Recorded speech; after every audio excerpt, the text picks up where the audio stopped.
Welcome to the WellPlayed DLC podcast, Australia's juiciest gaming podcast. I'm your host this week, Zach Jackson, and joining me is the man from WA. The man at 5 o'clock is Mark Isaacson. Hello. Also joining us is the man with the backwards denim cap, Kieron from Bruges. Hello. And peeks out for the boys, Adam Ryan also joins us. Hello, I'm here too. Hi. How we going? I didn't get the hat memo, clearly. No. Yeah. Yeah, we're going to have a disciplinary conversation after this, Mark. That's fair. I mean, I haven't been here a long time, so I get things have changed, video and all that. Do your homework, mate. Stuff. Do your homework. I'm not... There's no no well played. There's too many games to play. I don't have time for homework. Game work. Do you actually have a hat in WA, or is it just No, we don't now have hats in WA at all. What are those things called? The Aussie cowboy hats? Our Fuck, skin I cancer forgot what they're is called. through the roof. And a Kubra? Kubra, that's what I was thinking of. That joke didn't fucking land at all, did it? Yeah, we do. I just don't wear hats. What can you do? I reckon Mark would rock at a Kubra. Yeah. Yeah, I reckon. Yeah, I can see it.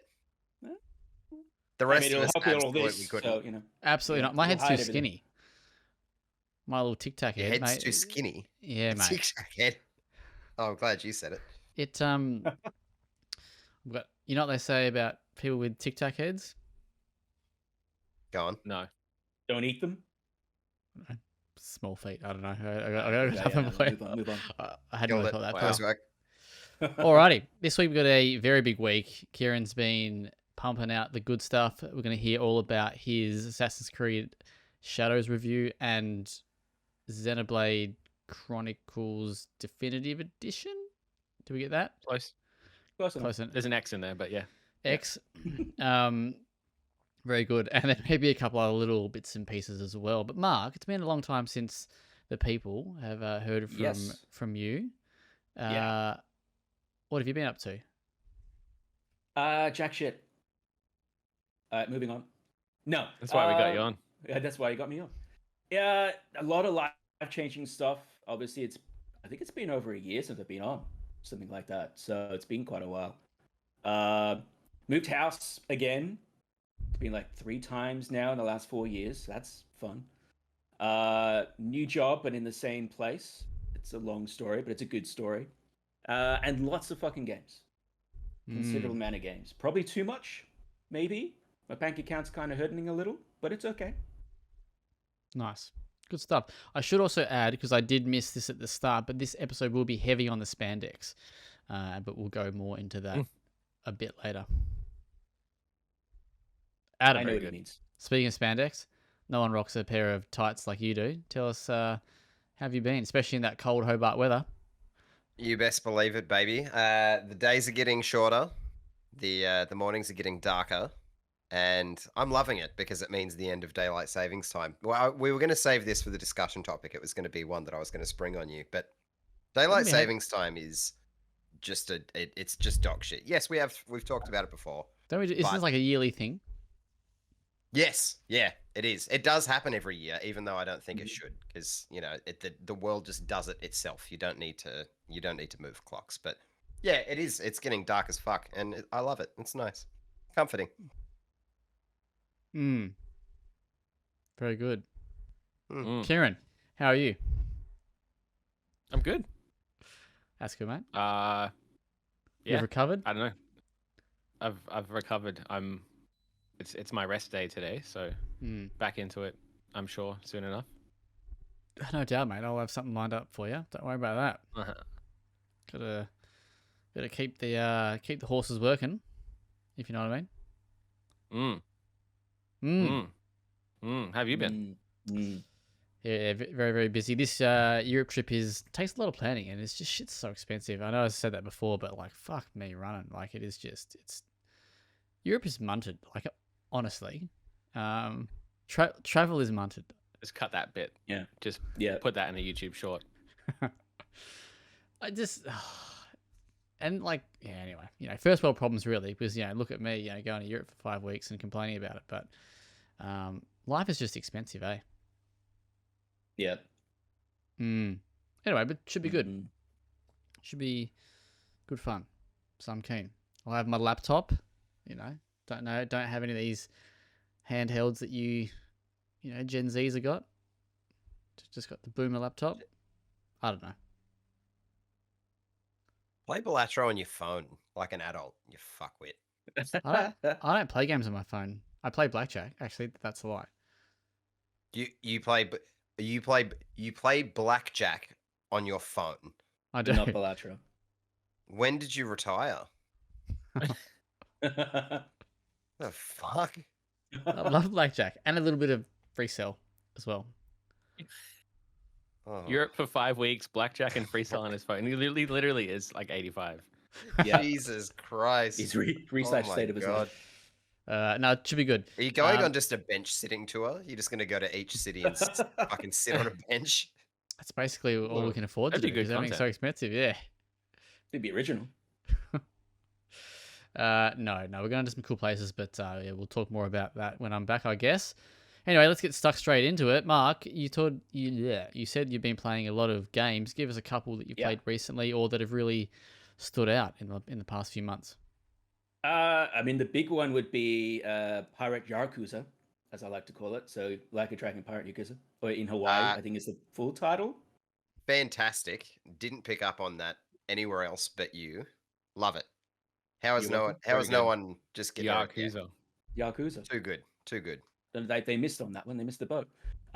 Really fun. I know a lot of people are like, yeah, it's not really Like a Dragon. It doesn't have quite the same because of the combat, the boat combat, stuff like that. But I'm all in. I really love it. I love the characters. The storytelling is as wacky as ever. The side quests are the same sort of style. All the mini games. The Dragon Kart's my favorite, far and away from the previous game. So I'm glad that came back. So yeah, I've been putting a lot of time into that. Dungeons of Hinterberg just dropped on PS5, so just started playing that recently. Cult of the Lamb, I'm obviously wearing the Cult of the Lamb shirt. I've been playing that on and off a little bit. One of the other games that I played recently, and I wanted to bring up because I don't know if you guys have talked about it. It was released a couple of years ago, but dropped right at the tail end on PlayStation at the end of last year. Universe for Sale. I feel like this is one, Zach, you might actually like. It's an adventure. Kind of point and click with some mini games, side quests in it. Relatively short. It's not too long an experience. Really, really well done. It's like hand drawn animation. It's really interesting sci-fi story. Yeah, right. This is very cool. Really like it. Really like it. So that one's worth checking out. That's the kind of games I've been trying to play more of. Those smaller titles that no one's really talked about or heard about. I'm just sort of randomly picking things up off stores and going, yeah, I'll try it. That's one of the ones that's really piqued my interest so far more than any other. So yeah, sick. And a lot of other little things, but yeah. Very good stuff. Adam, you been playing anything? I have. Universe for Sale looks fantastic, Mark. That is a great shout. Looks real definitely worth checking out. Yeah. I apart from shit for content. Excuse me, shit for content. Very good. Kieran, in the meantime, what have you been checking out other than... He's just been dying. Have you had any palate cleansers or just little naps? Not really. No. I other than the games we'll talk about, I did start. I told you this already, but I did start Dungeons of Hinterberg last night and played through the first dungeon, I guess. And then I fell asleep. So, what are your first thoughts, both you and Mark? Initial vibe is it's a very me game in terms of like the dialogue and like the humor and stuff. And the art style is very, very cool. But yeah, I'm keen to figure out more of the actual like gameplay loop. It's got a nice sort of feel to it. I know that sounds weird for a game, but yeah, I really enjoy it. Yeah. Hopefully I play more of that, but obviously there's all these other games I'm playing for review at the moment, so it's taking up my time. No, Adam fucking hates it apparently. Yeah, well, he's got bad taste. There's actually a new episode that dropped. Episode renewed. I think that's renewed. Yeah, I did see that. That's on the like on the main menu already. Yeah, so that's the new DLC that's dropped. It's free. Yeah, I haven't checked that out yet, so I haven't. But I'm keen to boot it up. All right, Do you have some Robitussin? Is that, I don't know if that's even cough mixture, but Yeah, I've been learning how to breathe for the last couple of weeks. Not going too well. It is Yeah. helpful. It is useful. Yeah, look, I'll let you know how that goes. Yes, I apart from shit that I've been playing for content, Midnight Murder Club is the only other thing Nice. I've been playing, which is like the 6-person competitive online shooter, I suppose. And you're in like this massive mansion, and the hook is that it's pitch black, and all of you've got is a flashlight and like the light that's made from gunfire. It's fantastic. I'm a real big fan. There's a mode that you get like these modifiers in the form of cards, and you like shrink by 50%, so you're real tiny. Your characters will leave a light trail behind them. It's one shot only in your gun, like that sort of stuff. But it stacks up. Each player plays their own card, so it just stacks up, and it gets just absolutely ridiculous. They've got like team deathmatch, all that shit as well, but. It's a very cool concept and a very well implemented one, and it's very accessible. Like one person spends $30, and then you can just invite other people to play in your instance. So, $30 between mates, it's pretty good. So yeah, that's what I've been playing the last couple nights. But you have to have 5 mates, basically.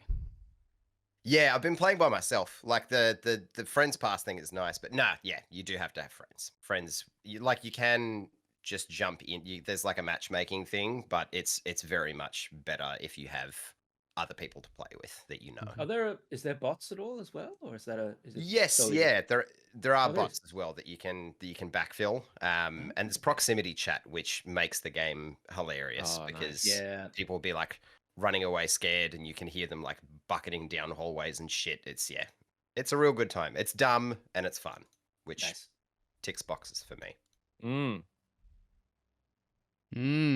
Very good.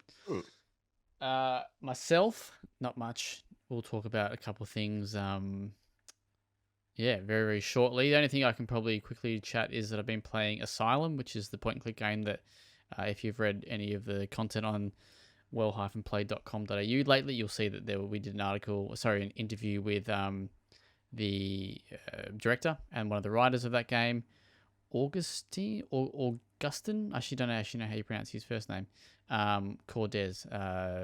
So from Sensgate, they're an Argentinian developer. Yeah, and I don't know if you're old enough to even played this, but they made a game called Scratches, which is like 20-ish years ago or something like that. Like point and click horror game. So yeah, this game Asylum it's been basically in the works in development for like 15 years. They did a Kickstarter 13 years ago, 12 years ago, something like that. So it's been a very, very long time. Wow. Most people would have thought, the money's gone, the game's never coming out, but they actually did. If you did read that interview, you would have seen that they actually did work on Silent Hill Ascension. Is that what it's called? I think it was Ascension. I actually did the interview, and I can't remember from memory. But yeah, I think that's the name of the game. So yeah, they've done a lot of they've done a bit of what's the word I'm looking for? Contract work. Yeah. They did a bit of contract work to kind of keep because it's been quite expensive. But this game's pretty neat. It's like a first-person point-and-click game, which is set inside this mental asylum. Who's seen the film Session 9 here? I feel like KV might have. No. I feel like I have, but I couldn't tell you anything about it. Apparently, that's very, very, very, very, very loosely inspired by that film, but it's like Lovecraftian and stuff like that. Yeah, it seems pretty cool so far. It's it would be a walking sim point and click game, if that makes any sense. I think because of the first person thing, but you don't actually walk the character. You actually have to. So every walk is like you have this, the cursor, and you basically push the button forward, or you go to around the corner if there's a corner option kind of thing. So, but yeah, atmosphere seems pretty cool so far. I've only played a couple of hours of it at the moment, but that's pretty much been myself. Oh no, and I'm actually replaying Broken Sword: Shadow of the Templars before I go to Europe. Nice. You're boning up on your knowledge before you talk to old mate. Absolutely, mate. Got to. Knowledging. Whatever. Knowledging Knowledging up Big Anna. So if she tags along, can't have her, not knowing what's going on. We've got to make sure she can hold a conversation. So and also puts her to sleep. So Nice. Always helpful. always good. All right. Speaking of putting me to sleep, Adam, you have been reviewing WWE. No, I'm kidding. Wow. That's rude. I'm Damn. joking. All right. I'm joking. No, tell us about your wrestling game, WWE 2K25. Yes. Tell us about your little wrestling game, Adam. What's it all about? Tell us- What is it? Tell us about that little rinky-dink thing that you love. Yes, so this is year, I think, 5 now of me reviewing the WWE 2K games. It started on Battlegrounds or whatever that fucking dog shit one was called before they rebooted the series. But essentially, up until now, it's kind of been a story of visual concepts rebuilding what was, because 2K19 or 2K20, sorry, was a complete fucking mess on every level. So they skipped a year or a couple of years, came back, they more or less overhauled the whole series, and the last couple of years have just kind of been rebuilding. This feels like the first year where they don't have anything to prove, and they're now just adding more things and refining and all of that jazz. And there's a good side to that and a bad. Hello, Zachary Jackson from WellPlayed. Is Test in it? Test is not in it. I'm No, it's sorry. not in it. Al Snow in it? He's not. Al Snow is not in it. I'm sure there's creator wrestlers that you can. Is Gangrel in it? Why do you only like these kind of wrestlers? No, Gangrel is not in it. No, Chris Jericho not in it. Christian not in it. But you got to Sorry. be impressed. Eh? Every time I throw these old names at you, It blows me away, genuinely, because they're so obscure. Like, why Al Snow? Anyway, carry getting on. back to things. So, yes, they're refining and adding new things. There's good and there's bad. So, the gameplay side of things has never been tighter. Like, it feels fantastic. It looks fantastic. The character models year on year keep getting better for the most part. Unfortunately, if you're someone like JD Madonna, who's down the card, you might look a little bit funky, but the main eventers, they look fantastic. The Rock, unbelievable. Looks very, very, very lifelike. The modes that carry across, like My Rise, the quote unquote like story mode, you create your own wrestler and then you take them through like a scripted storyline. This year is great. Last year there was a male and a female, the two different stories. This time around, you make a male and a female and you play through like an interwoven story. Genuinely pretty decent. Like the story, the writing's campy and corny, but it's good fun. If you like that kind of mode, it is good fun. The showcase, which last year revolved around WrestleMania, they've done John Cena, they've done Rey Mysterio, the last couple. This year it focuses on the bloodline, so the extended Samoan family of like The Rock, Roman Reigns, Yokozuna, Solo Sikoa, like a ridiculous amount of people in this family. Very, very talented extended family.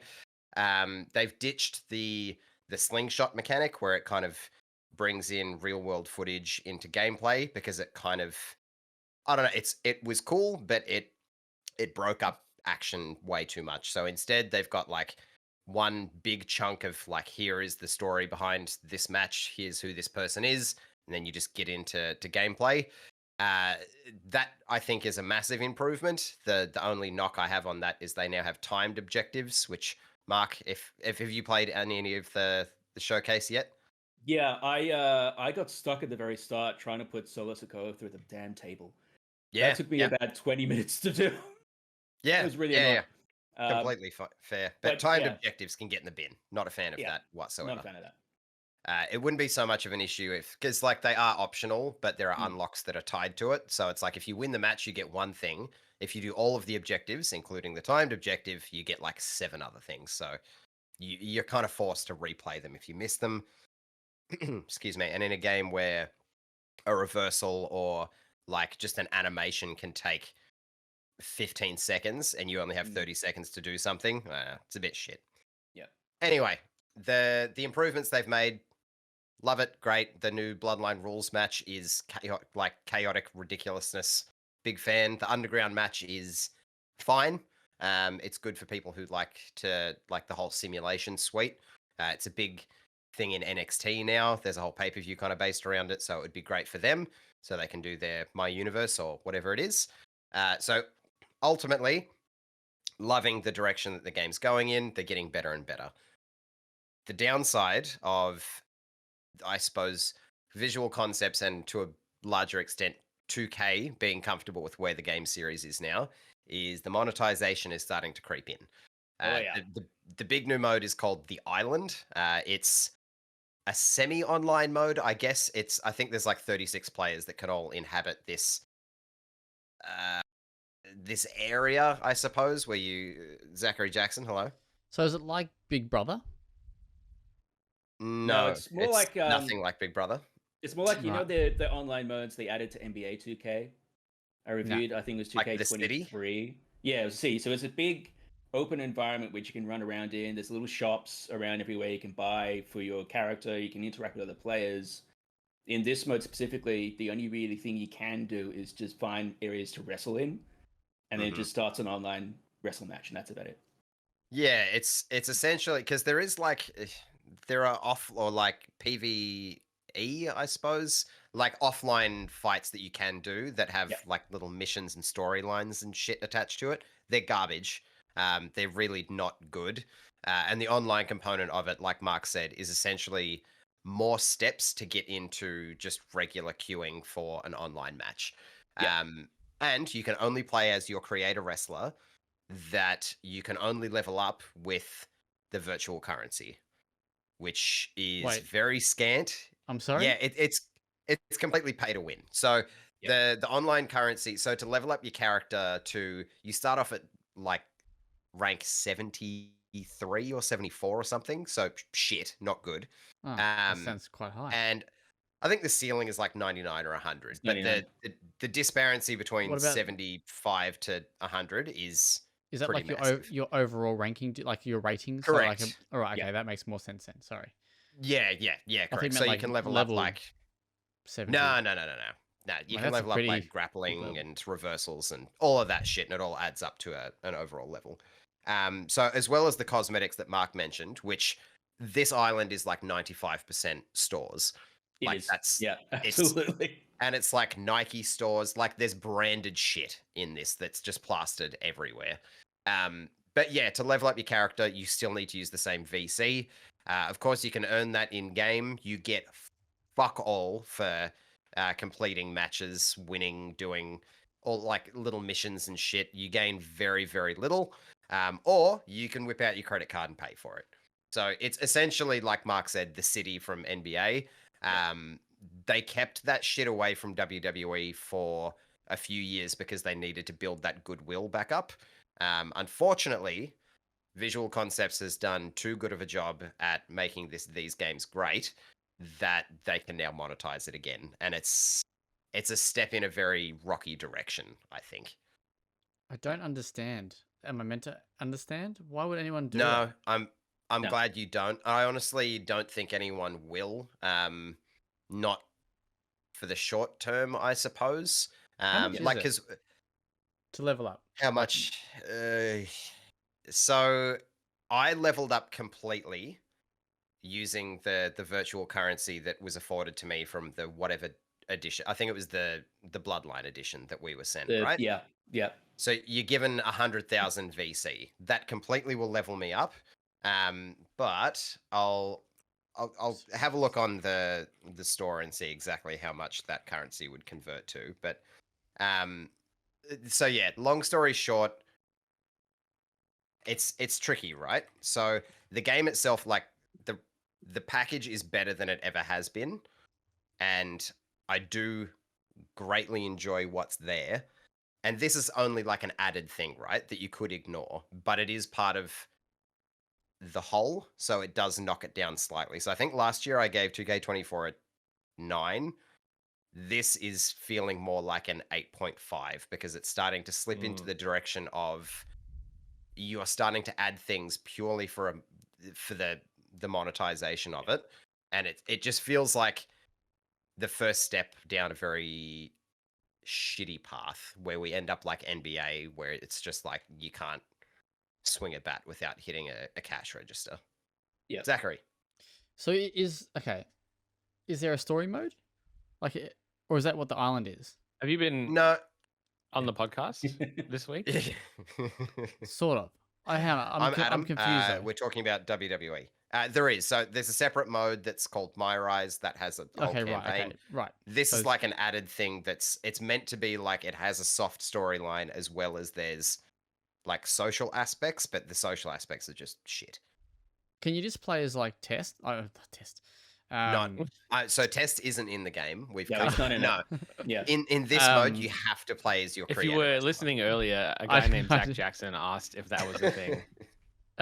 Not fucking terrible. Athena, who's a wrestler? Chris Jericho? And he's not even WWE. Who's a fucking So never Roman wrestler? Reigns. No, you Rob can't Van like Dam? jump in. Sure, he's not in the game. No, he is in the game. You can't play as RVD. Okay, on the any wrestler. island. You know, Randy Orton.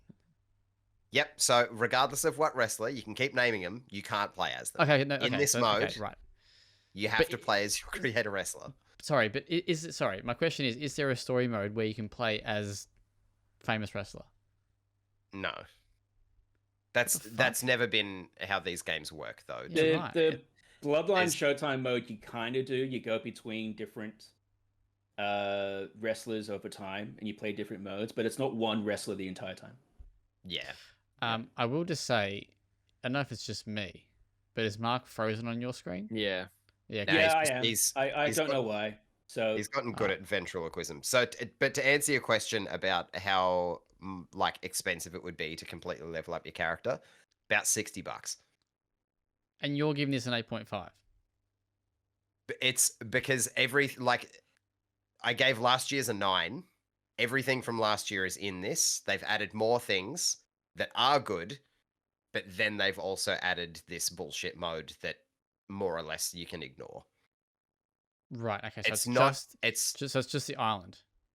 It is just the island. Okay. The island is the only knock that I realistically have against the game. The rest of it, fantastic, love it.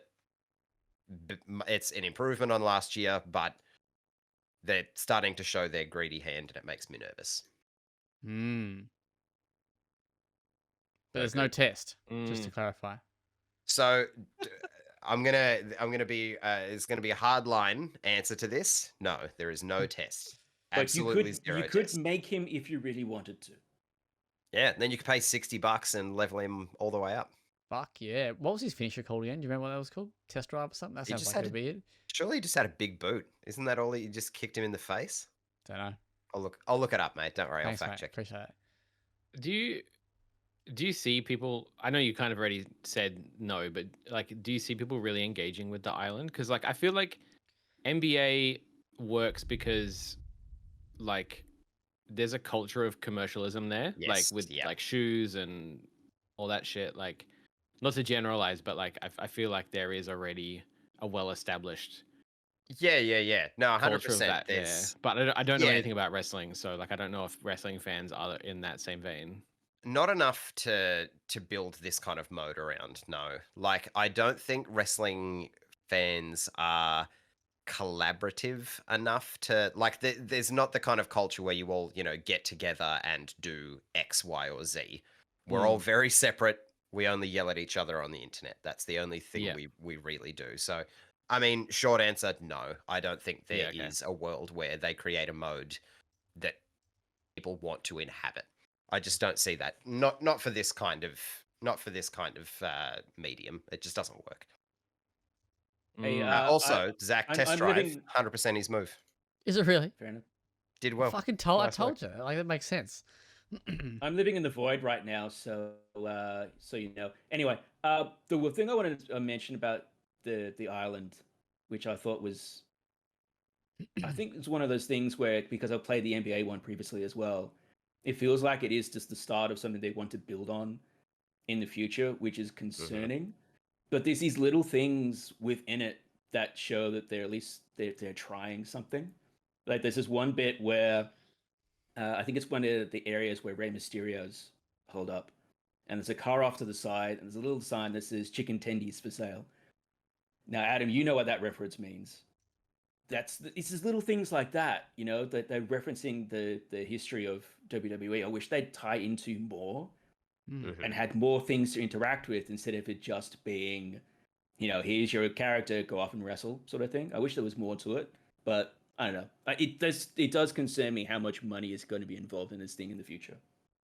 Yeah, and it they lean into it being kind of like a soft simulation in every other aspect of the game, and this is just like a weird arcadey bullshit thing that they only half make an attempt to make sense. Like, because you're like fighting Xavier Woods in like a mech suit and shit. Like, it just they need to pick a lane. Like, either make a WWE kart racer and tack that on, or just don't bother with it at all, right? Yeah. Not for me. See, that would Certainly get me not interested. for me. Yeah, see? Widen that demographic. But yeah, 8.5 is where we've landed for this one this year. I'll see you next March. Well, speaking of 0.5s, I have been reviewing The Phantom, and I gave that a 5.5. So... Nice, moving on. Kieran, you've also been reviewing... Well, further speaking of 0.5s, no. So The Phantom, very, very quickly, it's developed by a Australian developer called Art of Play Interactive, based in Melbourne. Now this, I mean, I think I know this, right? But maybe I'm not accepting this. The Phantom's not. No one loves the Phantom, do they? The Phantom is very little. No. Like, I went to the Phantom Reddit just thinking, like, it's gonna have 20, 30, 2 million. I don't know. How many subs, whatever, do you reckon are on the Phantom Reddit? I'm going to be generous and say 9,000. I was going to say 150. When I went way too low. What'd you say? I said 5, just for laughs. It's the less truth than, is somewhere less, in the middle. Less than 3,000. That's 3,000. I was That's close on to that Reddit. going over. I was close. I mean, that's obviously that's not a bloody a sign or anything really, but yeah, I was quite surprised. But I think what the point of that is, I think the Phantom is not maybe as sexy as he once was. Anyway, so they've made a game. It's a retro style beat 'em up. It's got gorgeous artwork. So it's got I did have the names in the review. I don't have the review up, but one of the guys who works actually on the comics, he's done some of the artwork he's done like the artwork for the game, or some of the artwork for the game. It looks very, very Did good. he only send them like 3 panels every week Oh for no, a long time? Mark has fucked the video for those watching at home. But I know he's back. He's back, fixed though. it. I'm back. Nice. Fixed fine. it. It's I don't know how, temporary. but I fixed it. You can cut that. I'm not going to cut that. I'm going to leave that. That's for the law. We do raw things here. That's it. Raw is the Phantom. So, 2D style beat 'em up. Artwork very, very good. Gameplay not very good. That's basically it. Move on. Yeah, cool. You can play as Diana Palmer. You can call I upon know who that Devil. is. That's the Phantom's missus, mate. The 22nd. Sorry. The The Phantom's 22nd misses. That's it. Wow. That's a lot of- Yeah. Story's fine. Sing Brotherhood and stuff. Yeah, I mean, I don't want to talk about it more. There's a full playthrough up on the YouTube. Check that out if you really want to. It goes You've like got 90 like minutes. a 15-minute lunch break. Oh, yeah. The 5.5 anyway. Go watch the walkthrough. Is look, it it's is it just better not- or worse than the movie? Mark. I mean, mate, Don't. Just asking. the movie's fucking grouse, bro. Okay, well, so it's better than that then. I'm sorry. Is the game better than the movie? I feel No. like he's going to come and fist fight you if you keep No. with this, Mark. All No, right, it's all right, not. Let it go. Let it go. No, yeah. So combat just doesn't feel overly satisfying, and that's. But I do think they've done a really good job with the model of the Phantom. I think he looks pretty fucking neat. But he's got it's your usual kind of beat 'em up gameplay. It's you got a punch combo. There's a bit of a kick combo there. He's got his pistols, but you're only limited to 20 bullets. But yeah, that's basically it. There's not much more to say about it. If you like the Phantom, I think you would get something out of this. I think it's like $30 on PlayStation. Sorry, in Australia though, so it's a little bit pricey for a game that's probably a couple of hours long. But as someone who does love the Phantom, it's good to see him live on in video games still, because it's been a long time since I think 2040 on the the SNES and Mega Drive and things like that. Did you not know that? Phantom 2040. Check out the artwork for that guy. I thought that's when it was. I've seen it. Oh no. No. Yeah. But yeah, I do remember that. Check out the review if that's if you have any interest in the Phantom. But yeah, there we go. Other things and better things to talk about. All right, Kieran, time for you to back to back. Where do you want to start? I think we'll start with the big ticket one, Xenoblade Chronicles. I knew X Definitive Edition. Yeah, we love that. But yeah, no, I have reviewed 2 quite lengthy titles in the past, over the past few weeks. Both technically JRPGs, I want to say. Yeah. Good. Yeah, good. Yep. Thank you. James hated that. I bet he did. But yeah, Xenoblade Chronicles X Definitive Edition is a Switch remaster of Xenoblade Chronicles X, which came out on the Wii U. Probably historically the most misunderstood Xenoblade Chronicles game, of which there are 4 in total. So there's a trilogy of 3, and then there's this one. At the time that it came out, other than the fact that obviously nobody fucking had a Wii U, it kind of gained a reputation. I think it reviewed fairly well, but it did gain a reputation for being very dense, a little bit grindy, basically like the things that people were starting to shy away from in JRPGs. The combat system was like a lot to wrap your head around. The world itself was like the main quest was very much like a backseat to just exploring and battling and stuff. So the other games being very story heavy, very character heavy, like I feel like a lot of people didn't really click with it. This is a very, very good opportunity for any of those people to try it again. And for anyone else who like missed it because they either didn't own a Wii U or heard that it wasn't great, to like jump in and actually give it a go, because it actually, like, when you give it the time and with the refinements that they've made for this version of the game to make it easier to get into, it is very, very, very good. So story wise, like essentially it's about a ship full of humans who've managed to escape Earth as it's being blown up in the midst of like an alien war that has nothing to do with humanity. It just kind of like ended up as collateral damage. And this ship crash lands on another planet. They establish a new city, which they call New Los Angeles. And your goal in the entire game is basically just to map out this planet and figure out where the pod of all the remaining humans actually is, because they've kind of got this like cryogenic life pod that's full of like the rest of humanity in it. And that's like basically the whole story until you get to the end and it gets super anime and weird. But like for the majority of the game, you're basically just scouting out the planet and exploring. And that's kind of the main draw. The planet itself is like this big seamless open world. It's very, very cool, like visually very cool. There's tons of really cool creatures all over it. You're encouraged to just like go and just explore and do things. One of the things it does really, really well is you'll kind of walk around and there'll be enemies that are like level 4, there'll be enemies that are level 20, there'll be enemies that are level 50 that are like, stories and stories tall, all walking around in these same areas. And they'll either be like hostile or they'll just ignore you unless you bother them.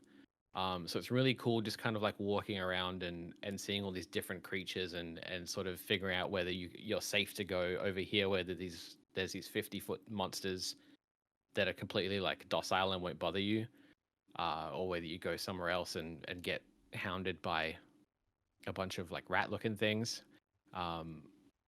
It's cool. and specifically in this version of the game, they've done a lot of stuff to sort of speed up combat, speed up aggression, make it easier to like mix your party up. Visually, it's very, very like probably one of the better looking Switch games in terms of like how it looks and performs, especially. Yeah, that's Adam. I have one very quick question. You mentioned that this is technically the 4th game and that there's a trilogy. Those obviously would be connected, I would assume. Xenoblade Chronicles X, does that have anything? Is it like tangentially related to the other games, or is there crossover? I'm guessing if you wanted to pick this up and just play it without any future like past experience with the franchise, you could, yeah? Yeah. So the other 3 games are all pretty standalone anyway, but they do have kind of like universal connection to each other. This one, unless you go down some kind of like fan Reddit rabbit hole and find something, I feel it's completely disconnected from all the other ones. So you could definitely pick this up with no knowledge of the other 3 games. Nice. Does that make it a better entry into the franchise then, or is it because it's so different? It's still the most kind of systemic and very dense game out of all of them, because again, like the main driver isn't the story, it's your desire to like play around with the combat system and explore and make numbers go up and all that kind of stuff. So the rhythm is different, but yeah, it's definitely like if you want to like dabble in the series and you don't want to bother with the story, like it'd be a good one to jump into. Cool. Nice. When's this game come out? Is it out now? It's out, isn't it? Well, I don't know what day this is going out, but it's out Thursday. Okay. Yeah. So yeah, it'll be out now. Very good. Yeah. Well, you know what else is out now? And it's a pretty big game. You might have heard of it, and that's Assassin's Creed Shadows. Yeah. Kieran, you've also reviewed that. I've also been playing it as well, so I'm happy to jump in here and there. But take it away. Assassin's Creed Shadows. I mean, this is like, obviously, this is the big one. This is the Assassin's Creed game that everyone has been asking for forever. The game that was preempted by Sucker Punch and PlayStation with Ghost of Tsushima a little bit. But they've finally done it. They finally made an Assassin's Creed game set in feudal Japan, specifically in the 1600s. You're essentially dropped into the Sengoku period, which is where a lot of warlords and sort of rogue samurai were kind of camping out and setting up base and taking over regions of Japan. And Oda Nobunaga, who's probably one of the like most famous sort of historical figures in that period, is kind of trying to unify Japan and bring it all together. And you start off the game playing as Naoe, who is a shinobi, who has her like sort of home region invaded by Nobunaga. And, you know, members of her family die. And it kind of sets her off on this sort of revenge quest where she uncovers, in classic Assassin's Creed fashion, a shady organization. In this game, they're the Shinbakufu, but, you know, you can think of them however you want. And like previous sort of RPG-style Assassin's Creed games, you've essentially got these members of this organization. It's your mission to take them all out, and that takes you kind of across the game world and through all the different quest lines and stuff as you sort of piece together how they tie into the world and where to find them and how to assassinate them. But there is also another half to the game, or another sort of side to the game, which is Yasuke, who is the samurai. So sort of the opposite to Naoe being a more stealthy character. He's like the big, brutish, combat-heavy character. And his kind of backstory, which is loosely based on obviously a historical figure as well, is that he's brought to Japan along with some like Portuguese Jesuit Christians, and taken in by Nobunaga to be like his retainer and his samurai. and kind of embeds himself in Japan that way. But yeah, some shit goes down. The two end up together, and both kind of targeting this same organization. Structurally, it's taking a lot of big swings with how you sort of move through the game.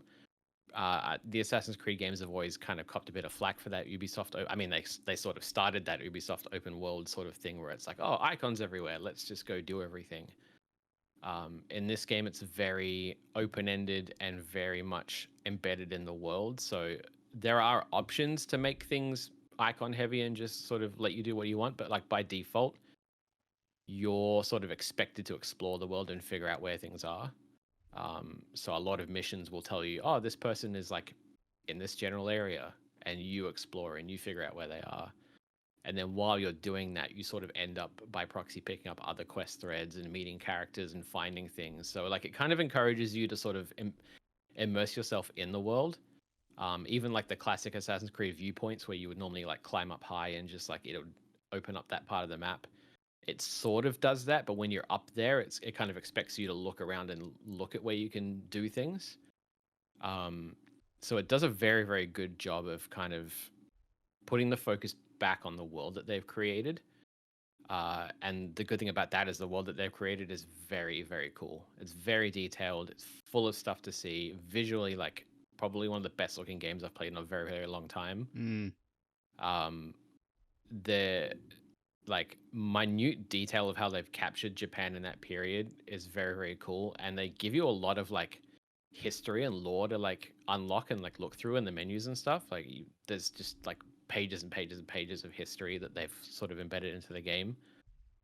So that's very cool. The stealth gameplay is also like the best it's ever been, I think, in the series. Like Naoe can sort of go prone and crawl through like lower grass than she used to, like go under buildings, go in trapdoors. She's got like a grappling hook. It uses a lot of like light and darkness. So if it's nighttime, your stealth is better. And you can like extinguish lights so that you can sort of sneak around and stuff. One of the like the cool things that I picked up on like very, very deep into the game was the weather effects do affect like how you play. Oh, that's cool. At one point I was like hiding inside a building and like scoping out all these enemies and figuring out what their paths were and like where their positions were and making a plan of like how to like go in and assassinate them. And then suddenly it started raining and they all just poured into the building that I was in to get out of the rain. Sweet, that's really cool. And they were all just like, "What the fuck? Who's this?" and like killed me. And I was like, "Oh shit, okay." So that's kind of really cool. Like, and obviously, like Naoe's smaller and I guess more nimble, but in combat she's not very good. So you want to sort of stealth and make sure that you don't get seen. And then Yasuke is the complete opposite. Like, you go into your classic like Assassin's Creed fortress full of enemies, and you just walk in and you just start swinging.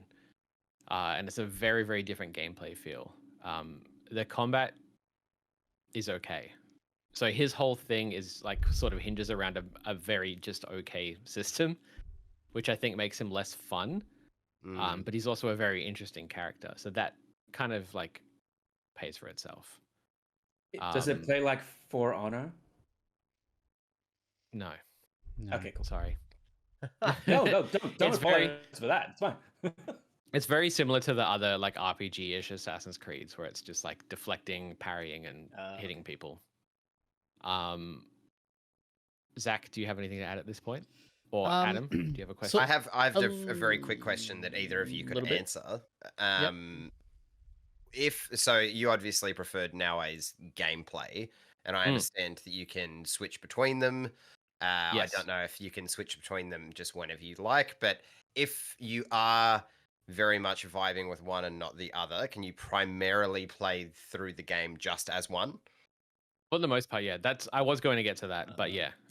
You can switch between them at pretty much any time. The first like act of the game is like purely Naoe.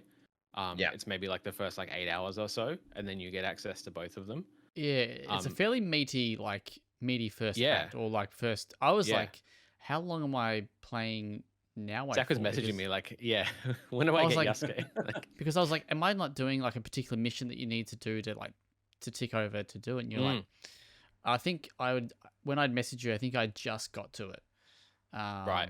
Yeah. So then when I finished that mission, I actually did it. Yeah. But no, what I was going to add to your point is I really want to, because you played on the PS5, right? Just the standard PS5. Correct. So I played a Pro. little bit. Oh, you did? Okay, cool, sweet. You do it. Yeah. Pro. I couldn't remember. Oh yeah, of course. But this game looks fucking phenomenal. On the Pro, I would nearly say this is the best looking game on console I've ever seen. Okay. And That's fair. Jesus. what I really love about it, and you touched on it a very little bit, is just the weather effects. I think just when it starts to fucking hammer down with rain and you're riding your horse out and wherever it may be, it just looks like incredible, like truly incredible. And even like you're riding through the grass and the grass is swaying and it's fucking windy and it's just pissing down rain. It looks like it's insane to look at, like incredibly insane. And I know that that's not the benchmark of a good game, but it helps. Like when it looks as good as it does, you kind of maybe sometimes you miss some of the little bits and pieces that don't quite tick. But Kieran's right. The well detail, how not full in what's the word I'm looking for, but just the detail is probably the best word. Like it just looks so good in every little town, every little village. Sure, they're a little bit samey, but you want to go and explore. All the houses are kind of same, but that's more of a thing. All the architecture kind of that's around that time period, right? So, but they actually do kind of feel like distinct areas. Like once you kind of get there, so which is really cool as well.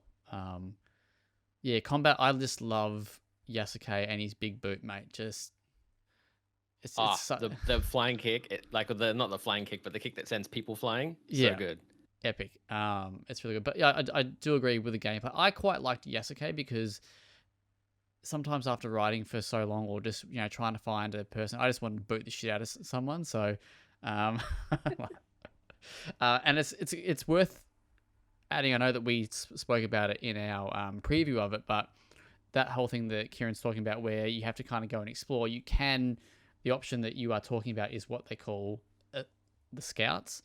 So you have, I think that you start with 3 scouts, I think is kind of the thing, and you can kind of buy more.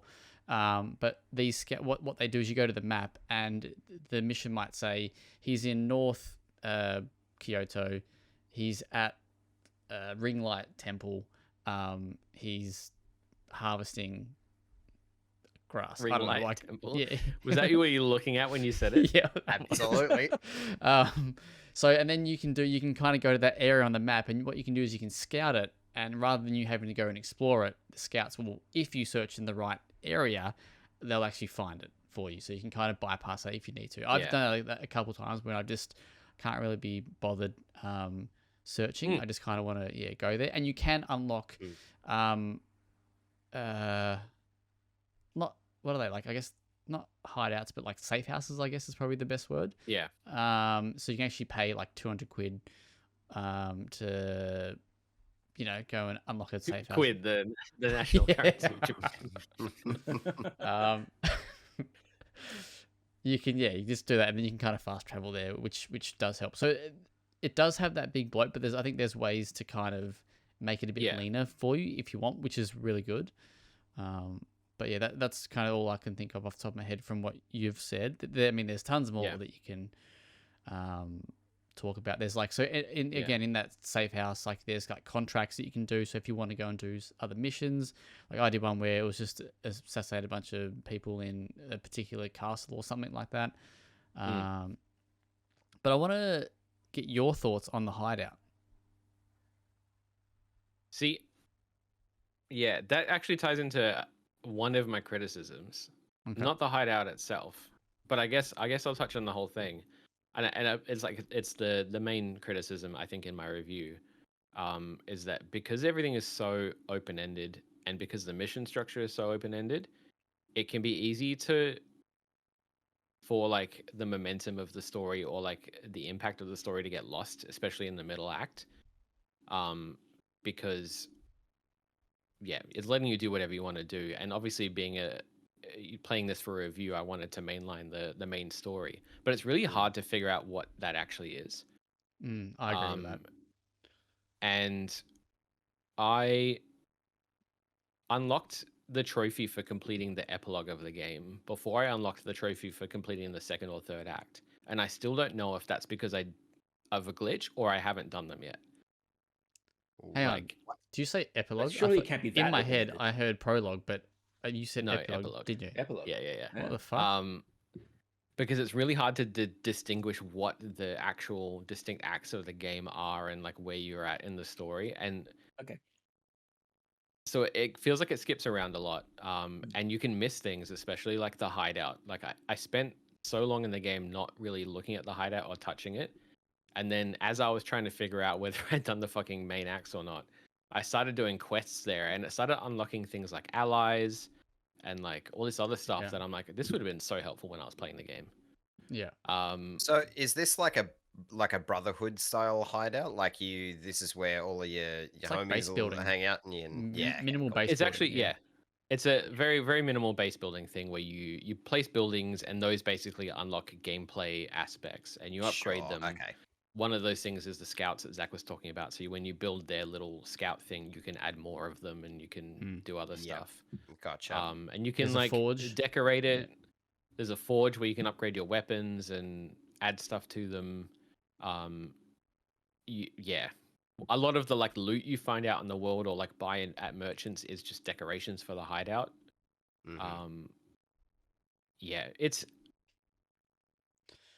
It's interesting, but it's definitely not like a standout feature. Well, at least not for me. One of the criticisms I had, and I think I messaged you this last night or night before, but so when you're in the world and you cause too much shit or you kill too many people, I don't know how it actually triggers it, but you can become wanted in like a particular area, or is it the game? No, so I think it's just the area. It's a specific region and just the character that you were playing when that happened. Yeah. So, but it actually says on the map you can actually remove this or whatever it says in the hideout. By upgrading your hideout. But then I spent 5 or 10 minutes in the hideout trying to figure out what I actually need to do to make that remove, and I couldn't figure it out. And I went through even like the codex or whatever, the tutorial things in the menu, and either I missed it, but I couldn't see it. So, but you were saying that once it changes, because there's changing seasons in this game. So once it changes season, you're saying that goes. Yeah. So that's the other thing that I guess I didn't touch on yet. There are seasons in the game. So like every so often while you're playing, it'll change season. From cool. Spring to whatever. One of the advantages of that is obviously it resets any wanted status you have anywhere. It resets your scouts and everything so you can use them again. It's like a little bit of a refresh. But it also like completely changes the landscape. So when it's winter, like everything's covered in snow and the way you traverse it is different because it's all snow. And then in spring there's like cherry blossoms and like wildlife and stuff. So that aspect is actually kind of impressive considering the size of the world and the fact that it all that's changes, really cool. Is very cool. And also like the wildlife is cool.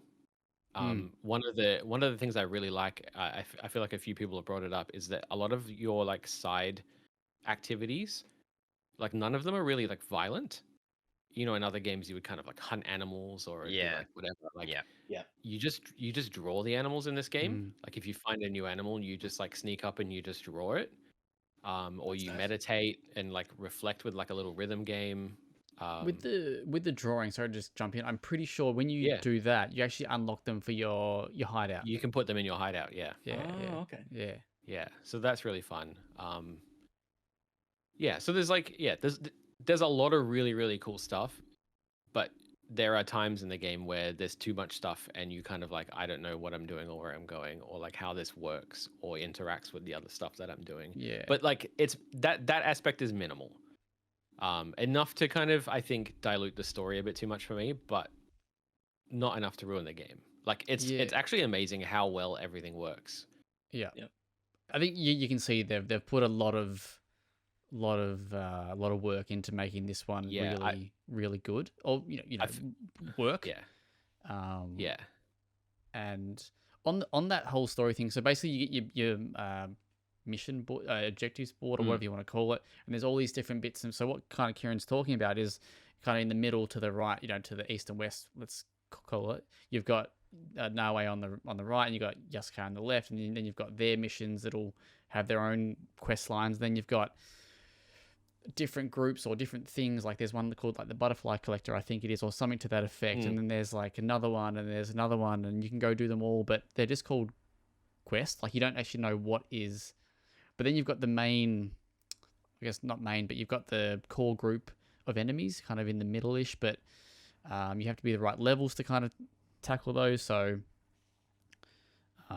that's, I'm enjoying the story so far, but I am kind of a little bit like, what am I doing at the moment? Yeah. Yeah. Yeah. But in saying that, like I'm more engaged with this story than I have been in a Assassin's Creed game for a long time. The story itself is actually really good, and like Yeah. Naoe and Yasuke are fantastic protagonists. Yeah. Like probably some of the best in the series, especially once you like. I don't know how much you've played, Zach, but like once you get deeper into their personal stories, which some of it will come after you do kind of that main bit. Like it's very good. I haven't done any of Yasuke's missions yet. I'm not high enough level, if that helps answer your question. But just, this is a question for you, and you can't probably really share much, but what did you think of the opening where you first kind of meet Yasuke and he's with Nobunaga? No, Nobunaga? Or was that from Onimusha? Or was that the same guy? Yeah, okay, cool. No, it's based on the same guy. Yeah. What did I think of it? Because that's the first. So when we played the preview a while back, and I unplugged everyone's PCs, that's Classic. That's like the first thing that we saw. Like, so that's the first time you're introduced, and it's just I think it's a very, very cool opening. I think so. Yeah. There's payoff to it later as well. So yeah, he's just a cool character in general. Yeah. And I'm glad that Ubisoft went that route. I think it's the stuff that I'm most excited about I can't talk about, so that's fun. All right. Questions. I have 2 questions. Yes. I don't know whether to wrap up conversation or whatever. Doesn't really matter. Sure. This thing's already a fucking hour long. I know. We love it. Tight 60, they say. Yeah. So you've already mentioned, or you've already drawn comparisons between this and Ghost of Tsushima, which I mean, you can't really have the conversation without drawing comparisons, right? Yeah, it's not like, oh, they're both set in Japan. Like there's more than just that, right? Because Ghost of Tsushima does the stealth gameplay. It does that you can just kind of walk in and be a brick shithouse as well. Does it do enough to be? Is it different enough where if I've played the Ghost of Tsushima twice. I played through once when it first came out and then Director's Cut. Is there enough of a difference between that game and this game that I should play Assassin's Creed Shadows? Definitely. Okay. Probably guessed based on what I said earlier, but the combat's not as good as in Tsushima, like the melee combat. But one of the things that I really picked up on playing this is that Tsushima's like sort of interpretation of Japan is very surface level compared to this. Like this goes all in on history and detail, and like every mission you do is almost like a lesson on some like topic of historical Japan, like culture or customs, or like there's so much stuff about like tea ceremonies and public customs when interacting with like samurais and warlords, and like Tsushima was very heavy on its characters and like their stories and stuff, whereas this is like so obsessed with history and culture and learning about that stuff. So I feel like you get different stuff out of this than you would of Tsushima. Nice. Do we know if they're doing like, because I know the last couple games they've done like a passive, almost like a history mode. Like I know that they did that for. It's not like a distinct mode, but there's like I said, there's like a whole encyclopedia basically of feudal Japan in there that you sort of you find like as you're going in the world. Sometimes you'll see like a little icon, and you can like look at that, like sort of zoom in on it, and it will like unlock a new piece of like information on Japan for you. Yeah, nice. That's cool. So like if you go to a temple, for example, and it's like a historical temple that exists in the real world, I mean, I assume that most of them are, but it'll be like, oh, look at this, and this actually gives you the history on that place or something interesting about that place. Yeah. My second question is kind of a kind of a bullshit one that will be kind of, I don't know, it's dependent on who you are, but you mentioned this is kind of like the holy grail as far as like where to set an Assassin's Creed game. We've been asking for this since probably Brotherhood. I don't know, like since we figured out that we could go anywhere in the world, any time frame, whatever. Yep. Do you think that waiting this long has paid off, or do you think striking while the iron's hot and maybe say doing a game that's less ambitious but it came out maybe say like just after Black Flag when Assassin's Creed was just fucking firing on all cylinders? Do you think it was worth the wait so it could be more ambitious, or do you think it would have just been better to have, you know, unloaded both barrels when people wanted it the most? That's actually something I touched on in the review as well. I think like this, I think this was the right time. I think that the fact that they established the RPG side of the series at all is a boon for this game. Like not necessarily the RPG systems themselves, but the way that it expands the scope of it. Yeah. And the technology, obviously the representation of Japan, I think is a big tick.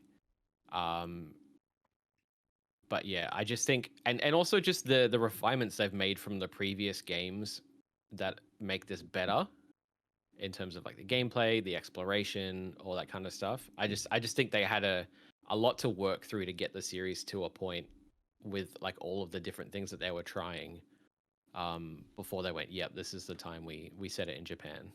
I don't know about you, Zach.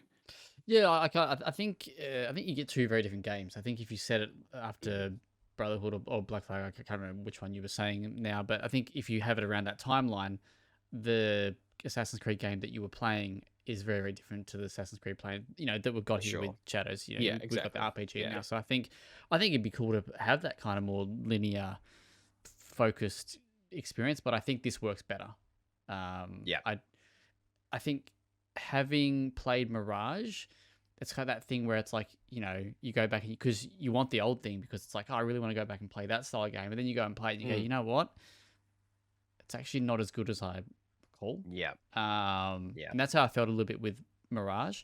I didn't quite, you know, eventually after a few hours, I was like, sure. Whereas I think, this game is just, it's so beautiful to look at. And I think both characters are incredible. So I think it works better. But that's also because, you know, we know what we know about Assassin's Creed now, right? Like we've had Odyssey, Origins, Valhalla, right? So, you know, I think it's a great game. I think Ubisoft, hopefully this takes off some of the flack that they're getting, because I think this is generally like a very good game. Is it going to win me a prediction for the year? I'm not too sure. But I would nearly say, I don't know yet, but I nearly prefer this to Ghost of Tsushima as an actual game. Yeah, right. All right. There you go. In saying that, like I didn't love Ghost of Tsushima. Like I'd say it's a very solid game, maybe an 8 out of 10. But this for me is probably nearly up with you. Maybe I'm on a early 9 at the moment, just because I haven't put in as much time. But I'm really enjoying it. And I was talking, I don't know who I was talking to, but was it you? Maybe it was you. I don't know. Maybe it was Anna. I can't remember. Someone. But basically, this is because it's such a huge game, right? Equal in your eyes, I'm sure. I know. And you know, we get so many games. There's so many games to play. This will probably be my game that I keep coming back to tick off now and again. You know, when I want to go, give me something of that good thing for an hour or so. Genuinely, like even last night after I'd like put everything into the website and said, "Yep, that's all done." Before I fired up Hinterberg, I was like, I just want to like play a little bit of Assassin's Creed Shadows. I just Did want you to walk around Right. to look at some stuff. Did you spend much time in the photo mode? I've got some pretty good fucking Oh my pictures. god, so much time. Oh, I know. I can't honestly. Yeah, I can't say much more about how fucking good this game looks. Like I'm stunned at how awesome it is. Yeah. One last damn. question for you before we move on. Did you play with your voiceovers? What mode did you choose for that? So there's like a blended mode, which is I can't remember the actual name of it, but that lets you basically whenever a character speaks in their native tongue, they will use that language. So if it's Portuguese at the start, for example, when we're having that interaction, they're talking Portuguese, and we've got Japanese. What did you go? Because I'm curious to see what you picked. I actually like out of the norm for me picked English. Which if I yeah, it's gonna sound weird, but I think if this game was developed in Japan, I would have picked Japanese. But because it's like a global production, I just went with English. Which is interesting. There's like there's clearly like a Japanese cast speaking English for most of the voice work, with varying levels of like accent. So it's interesting to listen to. But I thought like the English dub is actually quite good. It's good. I think the blended, or whatever you want to call it, is better. However, I mentioned this in my preview. I really had trouble paying attention to what they were saying when I was trying to do shit. So when I'm like walking around, like trying to follow, so Bigger subtitles. yeah, like so when you're like riding the horse and they're talking, like just things like, I just found it much easier to focus on what was being said. Yeah. While trying to play a granddad something. mode. Fuck off. Well, it's different from like watching a film, though, right? Because Correct. it's a 'Cause you're trying to passive do stuff. experience. Yeah. Yeah. No, I get that. I get you. Because I would love to have played the blended mode, but yeah, I just couldn't keep track of things, and I'm trying to fight and whatever. Anyway, I think if it wasn't such a big game, I would go back and play it with the other voiceover, but that's not going to happen. Just one last question then, considering what you guys have just said, and I'm intrigued by it all. Would you consider this to be the first true game that makes the most out of the PS5 Pro? Is this a system seller, essentially? I don't know what... Yeah, it's tough. I don't know what the difference is to the standard PS5 version, to be fair. Yeah, but to set the expectation, like on the Pro at least, again, I don't know about the other console, like the standard base console, but on the Pro, you have ray tracing in all three performance modes. I think it's more limited in the 60 FPS mode, but then you've got like the 40 FPS balanced mode if you've got like a compatible telly. And the did you quality use mode that? both have that's I what use that played too. Yeah. Which both have like the full ray tracing feature set, which looks phenomenal. And the game's super sharp. I don't know if it's using... I haven't researched if it's using PSSR or anything like that. But I feel as though like, you're gaining a lot by... It feels like you'd be gaining a lot by playing on the Pro. Surely... No, I shouldn't say surely. But would the standard PS5 have like a blended mode? Or is that where it would... I think it would. It's like a multi-frame mode, wouldn't it? Because I thought that was the... Just to jump to The Last of Us there, wasn't that one of the perks of that? In that game, yeah. Yeah, I just assumed. I guess I should never assume, but is that something that you get with the Pros? You get that option of having that. I feel like I'd have to look into that to answer that question. Interesting. Okay. But I certainly think it's a good advertisement for the PS5 Pro. Yes, whether it's the system seller or I'm sure there's other games. When we did the review, like there's heaps of games that looks good still. Very very good. But hopefully it's this is kind of the beginning. I guess of seeing what the PS5 Pro can do. It's a weird thought. Are they going to be doing a Switch 2 port of this? Jesus. Could you? Would it work? I doubt it. I'd be curious. Fucking melt. I doubt it. Only if you Yeah. can use the Turn everything Joy-Cons off. as mouse. Jesus Christ. All right, Just like, Kieran, what did you give it? oh yeah, there's that. I gave it an 8.5. Good job. Well done. Proud of you. All right, let's move on. Let's go to shout outs because we've got a lot more to get through, and then we've already been fucking hell, man. 115. Yeah, man. At 1 hour 15. Oh, just big app. We're Big an hour. We're an hour. Shout outs very quickly. There is a Adamfall preview, but I think reviews will probably drop when this episode comes out. Will we have one? Who's to know? You'll have to check the website to find out. James also did a review for Wonder Stop. Willow content. That's it. Wonder Stop. God. Wonder Stop. And he writes, Wonder Stop is a well-intentioned take on the personal weight of societal burnout and the issues typically found in the cozy genre, but struggles to find much ground beyond its initial premise. As surface-level commentary and frustrating, awkward gameplay spoils the brew. 6 out of 10 from Jimmy Jam James there. Kieran, have you played a little bit of this? How do you give me a 30-second rundown on how you land on that one? I feel like I'm fairly in step with what James said. All right. It's a cool idea about literally about burnout, and especially like from a developer perspective. But then it's like also do all this busy work at the same time. It's a weird mishmash of ideas.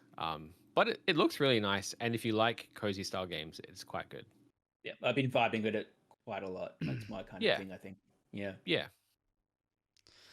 All right, let's hit the news because there's some really good stuff to talk about. We're gonna read verbatim from the doco tonight, aren't we, Adam Yes. Ryan? The Zach Jackson way. That's it, baby. Am I Just doing? walk right into it. Am I doing news? Jesus Christ! You're the news editor, mate. It's on the business Thanks. card, isn't it? Christ alive. Okay, makes sense. This is minefield. luck. There have been new images for Mortal Kombat 2, the film, not the game. I know Mortal Kombat 1 was the game, even though there's a Mortal Kombat 1. I don't know. Fix your naming conventions. Fuck me. Yes, the film.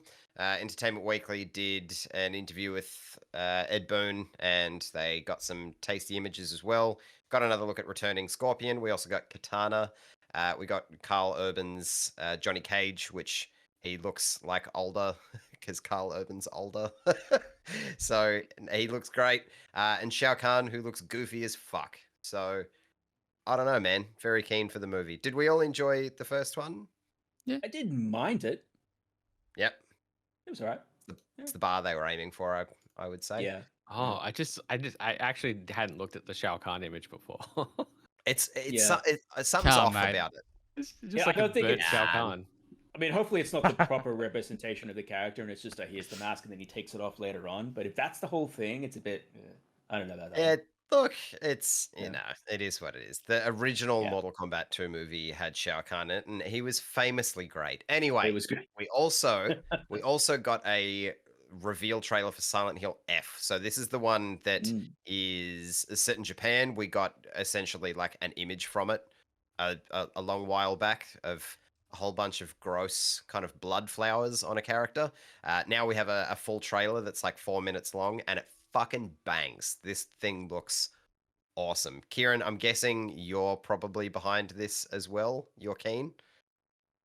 Yeah.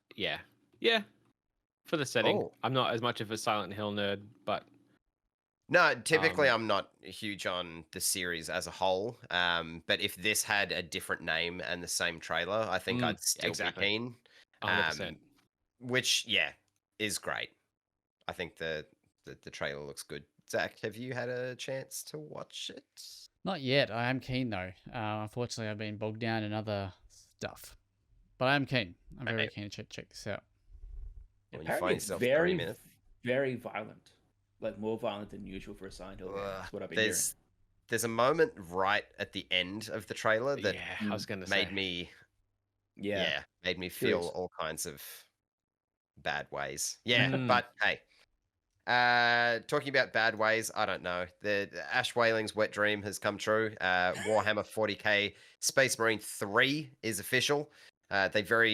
Saber very unceremoniously just went, "Fuck yeah, we're working on it. Of course we are," and that's about it. It was a tweet or a twat. I don't know what we call them these days. So yeah, they're working on it. Space Marines 2 did exceptionally well, I think, both critically and commercially. So it makes a lot of sense, hey. And like Kieran said, there are 39,999 other games. So why not add another one to the mix, hey? Death Stranding 2. It's not just a joke. It's actually kind of real because they make so many freaking Warhammer So games. they give So the many. license out to anyone. Does your nan want to make a game? I'm sure she could get the license for it. Yep. Death Stranding 2. Holy fucking shit. Goddamn. There was obviously a release date announcement, which is kind of, I suppose, the big ticket news. It's coming June 26th this year.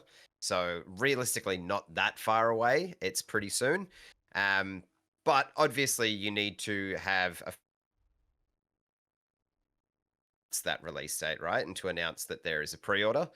That you would assume is like a minute and a half, 2 minutes long, right? Little quick sizzle reel. Here's the release date. Not Kojima, baby. This is 11 minutes long.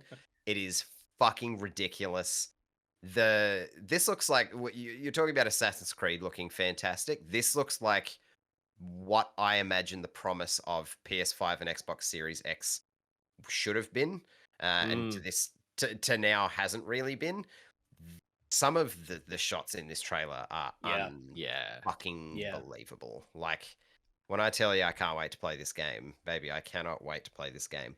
And did I pre-order the collector's edition, Kieran? Of course I did. Did you? Of course you did. Because we couldn't think of a better way to spend $370. It comes with a Magellan Man statue. That's a lot. It is a lot. Give it to me. Give it to me. It looks fantastic. It comes with the little keyring of the puppet as well, doesn't it? Yeah. Yeah. You think I don't want to strap that to the BB that I already have? Fucking get out of here.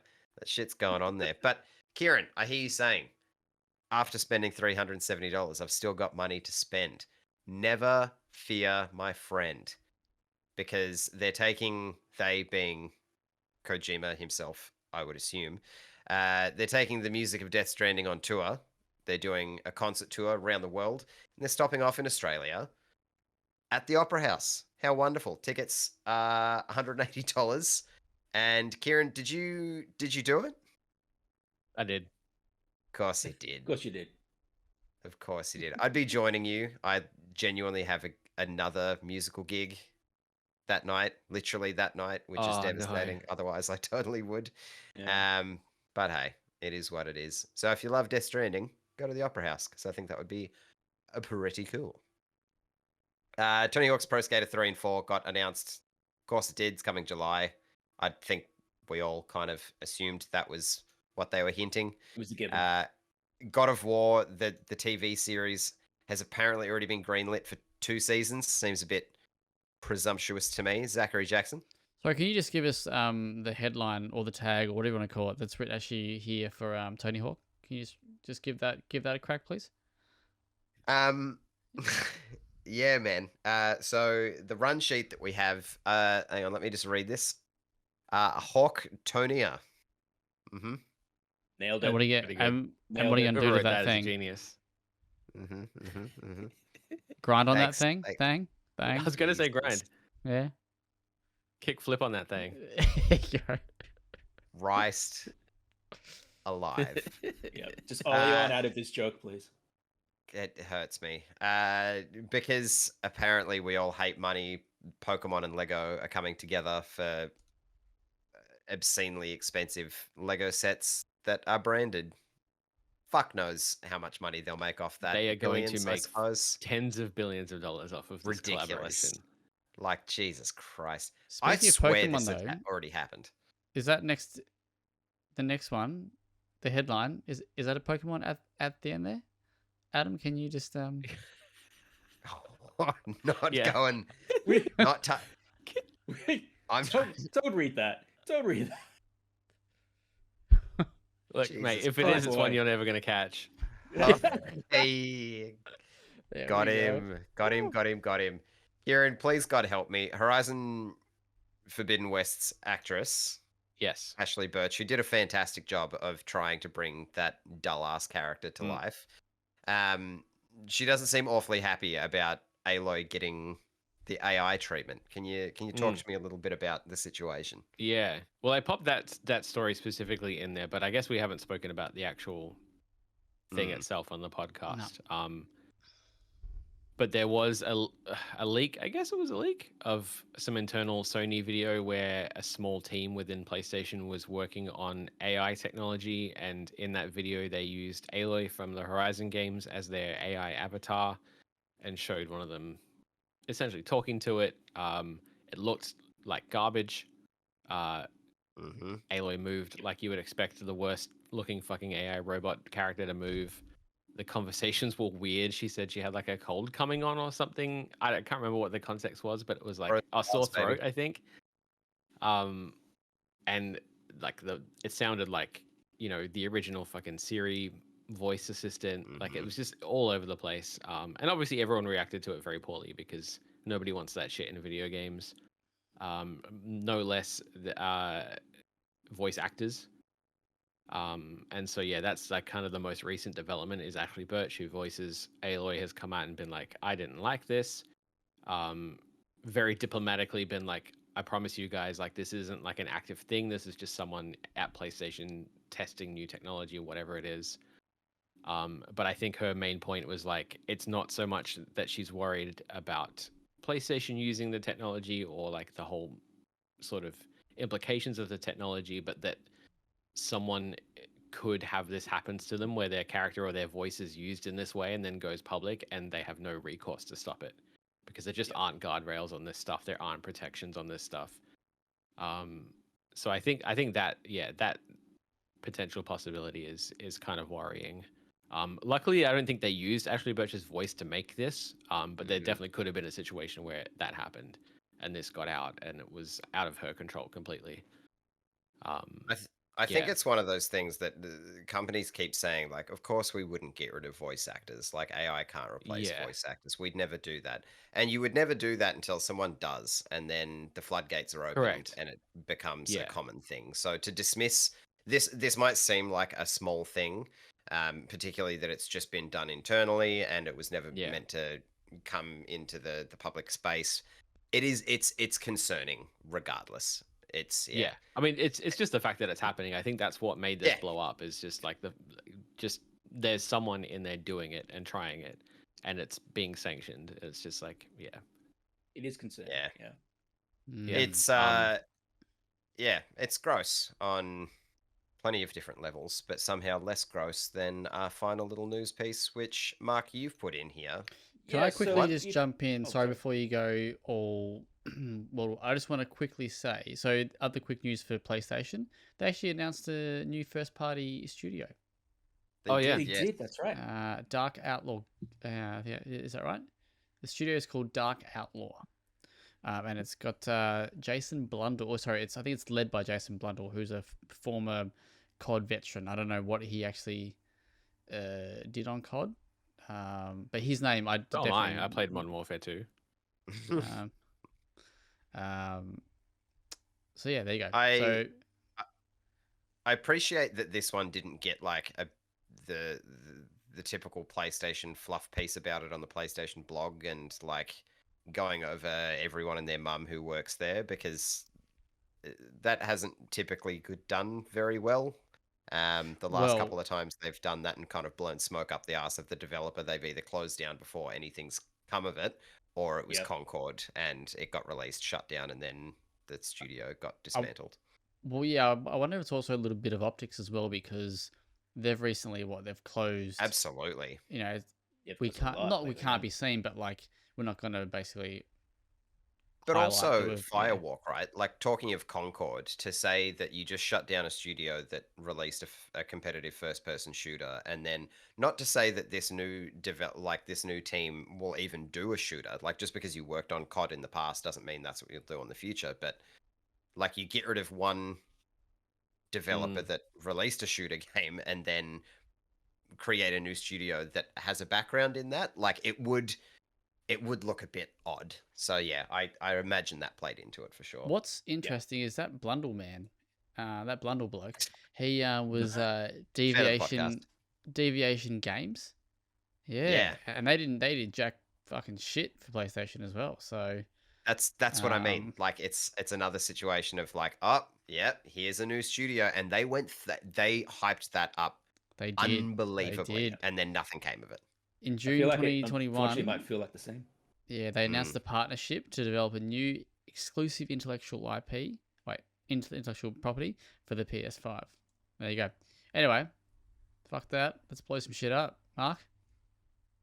Yeah. So I was gonna say, I found this just before the podcast started. World of Tanks. I don't know if you guys remember World of Tanks. Amazing game. Yeah. I'm shaking my head for people listening to the podcast. It's crossing over with a series that I generally don't know how this happened. Peaky Blinders. It's getting a whole bunch of content based on that show, which is getting a movie, which has been in the works for forever. And there is a tank. I generally don't remember there being a tank in Peaky Blinders, so I don't see where the relevance is. Big tank. But it just goes to show you can pretty much make money out of anything right now in video games. So go for it if you're a tank fan, I guess. Here we go. Question. Will it be like Thomas the Tank Engine and each character from Peaky Blinders actually voices one of the tanks in World of Tanks? See now. Could you imagine? There we go. That's probably what they should have. They need you in the office for World of Tanks. There you go, right? Like that is money. Like I don't need to, I'm just going to print you money right there. There you go. But yeah, if you like it, you can buy apparently a season pass with a whole bunch of Peaky Blinders content. So you fucking fun. That was my best Peaky Blinders. What was that? My God, I heard enough of that to know that it was bad. Well, that's why I'm not a voice actor, mate. That's why I'm happy to. Can't replace you with AI, can we? Nope. You probably should. It might be better. All right, let's go to the off topics. Mark, you got a film for us, mate? I have a 2000s film of the week. Now, I was going to say Constantine because it just came out in 4K, and I feel like that's a movie people should watch, and it's Keanu Reeves. Yeah. But I went with something different instead because I feel like if I read the blurb for it, you would have figured it out pretty much immediately. Let's see if you get this one. After a particularly difficult job, hitmen Ray and Ken head to Belgium to hide out until things cool down. Yeah. Easy. Ray hates the medieval city they land in, but Ken Got finds its beauty and peacefulness enchanting. I'll go on anyway. Their experiences become increasingly surreal and possibly life-changing as they encounter tourists, locals, an American dwarf, and a potential romance for Ray. I guess you get it? In Bruges. It is indeed. It is indeed in Bruges. What a film. Released in 2008. I picked it because, of course, it was St. Patrick's Day, just gone. Hey, nice. Yeah, two of the best Irish actors ever, Colin Farrell and Brendan Gleeson, of course, starred in the film. So there you go. Didn't realize that until I saw a picture of someone like, I don't know, something like one of the hats on, I think, and I was like, oh, it's St. Paddy's Day. Yeah, oh, that's what you're talking about, right? Jesus Christ. I wouldn't have known it was St. Patrick's Day, aside from the fact that pretty much every day for the last 2 weeks I've had a Shamrock Shake from Macca's. That should include me. When you messaged me, actually, here's a little story about that. So when you messaged me, I was speaking to one of the girls that I work with, and I was like, oh, Macca's do mint shakes now. She's like, oh, really? I might get one on the way home. I was like, well, my friend, considering I'm the boss, how about you go get us a couple now? So I sent her. Yeah. Great. And, I know the answer to this question, but because you've had them every day, but you big fan then? Yeah. Pretty good. It's good. Yeah, Definitely not the best mint shake I've had, but no, like it's accessible. It's Macca's. Yeah. If you haven't already, you need to treat yourself to a caramel shake from Hungry Jack's. It's genuinely phenomenal. Ooh, okay. You wouldn't think it. Caramel is not usually a flavor I like to delve into with a shake, but it's fucking life changing. The Biscoff ones at HJ's are good. Yes, they are. Nice. Good stuff. All right. Anybody else watched anything that you want to talk about? Who's watched Adolescence? Who knows what Adolescence is? I do know. Mark, I've heard of Adolescence. Yes. I'm well aware of it. I'm well past it, apparently. Okay, I did not expect that. I thought we would be having a conversation about this right now. This is the new series that's just been released on Netflix a week, 2 weeks ago, maybe. I don't know the exact release date. 13th of March. There you go. It came out. I saw, heard that. Very good reviews. It's on 98% on Rotten Tomatoes at the moment. But this is 4 episodes. It is all done in one shot, all one take. All 4 episodes? Each episode is one take. Yeah. How long are they? About an hour, 45 minutes. Jesus Christ! Wow. It is like okay. It's incredibly like the way I think it's the cinematography here and like the way it's shot is very cool. That's okay. wild. Yeah. So basically, it's about a murder, and the police. You know, the episode or the show starts. Sorry for these kind of minor spoilers here, but basically, police kick the door down of this house and they basically arrest this young boy on the suspicion of murder. And Interesting. It's very, very well done and it's incredibly well acted. It's got it's Stephen Graham. Yeah, Oh, Stephen sure. Graham. Yep. If you Google him, you'll know his face. Oh, I know his face. No, now you know his name. But yeah, very, very good. You should check it out. I really highly recommend that. It sounds cool. It is very That sounds cool. very Nice. cool. Please watch it. We'll talk next week. Deal. And that's it I'm for not me. promising anything. I haven't watched anything else that's worth talking about. I did watch A Real Pain recently. I don't know if What any is of you that? have seen that. That was by Jesse Eisenberg, which came out last year. I've been meaning to watch that. Yeah, Oh, yeah. really, really good. Yeah, it's nice. only about 90 minutes. It's a relatively short film, but it's very sweet, very well made. Kieran Culkin, of course, won the Oscar recently for Best Supporting Actor. He pretty much is the actor. He's not supporting actor, so he is the key to the film. Really fun. You can see it on Disney Plus, I believe. It just came out. Oh shit! Yeah, really good movie. It's actually still showing in cinemas here. I think it might be, yeah. Hmm. Because it's only I been just out heard it, recently. Yeah. So it's very nice. Adam, you Cool. you Not watching anything? heaps. I finished. Key and I finished Squid Game season 2. Okay. I enjoyed it. I didn't expect that they could recapture the kind of feel that they had from season 1, particularly because that was kind of like we're all locked inside kind of. That's why we loved it. It was a pandemic era kind of thing. But no, I actually really enjoyed season 2 and I'm very curious to see how they wrap it up. Okay. Yeah, that's pretty much all I've watched, read, listened to. Has anyone Not much, watched the new Daredevil yet? Has anyone seen any of that? I got rid of it's on Disney, yeah. Yeah. Yeah, Yeah, Disney.